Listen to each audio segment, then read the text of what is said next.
If space voyages are romantic, Holden Brooks was certainly carrying on the tradition when he stepped into the cabin of his best friend's wife, with one straightforward objective in mind. He did not signal, he merely opened the door and walked in. She was waiting for him, as somehow he had known she would be, wearing a loose night garment. She held out her arms to him, and they trembled slightly. Her dark hair fell below her shoulders, accenting the pale roundness of her face. Her name was Celestine Van Horn, and her husband sat in one corner of the room, idly pinching his earlobe. Holden paid no attention to the husband's presence. He stepped directly to Celestine and placed his hands on her shoulders. She swayed toward him, and they kissed violently, longingly, over and over again. Breathlessly then he swept her from the floor, cradling her in his arms, her eyes closed, and her hand stroked the back of his neck gently. Holden had turned toward the bed when, for the first time, someone spoke. It was scarcely an impressive speech. Philip Van Horn was scarcely an impressive man.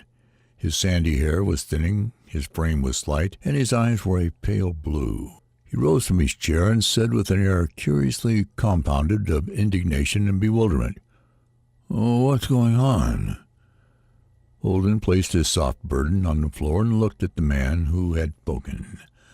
Holden was taller than Philip by half a head and more massive. His lips drew back, showing strong teeth and a broad face. His shoulders hunched a little. The light of battle was glowing in him. Celestine, having backed against the bed, watched with a feral pleasure. Philip looked nervous. He said sharply, "Holden, stop it." Holden moved forward with little shuffling steps. His fist shot out, catching Philip on the side of his head and sending him to his knees. Celestine's laugh was high-pitched and strained. Philip got to his feet with an effort and stumbled toward the door. His wife was there before him, spread-eagling herself as a barrier. She was still laughing. Philip looked over his shoulder in horror. "Don't do it, Holden. Don't." Holden didn't. A puzzled look seemed to soak into his face. His hands, which had risen to encircle Philip's neck, fell limply. Celestine, her eagerness fading, moved away from the door and sat down on the bed. She lit a cigarette. Holden said, "I'm sorry, Phil. I knew what I was doing, but I just had to. I know," said Philip, brushing his knees. "It's they." "That's right," said Holden. "I'm sorry, Celestine." "Oh, well," she said, shrugging. Philip said sharply, "Put some clothes on, Celeste." His wife raised her eyebrows.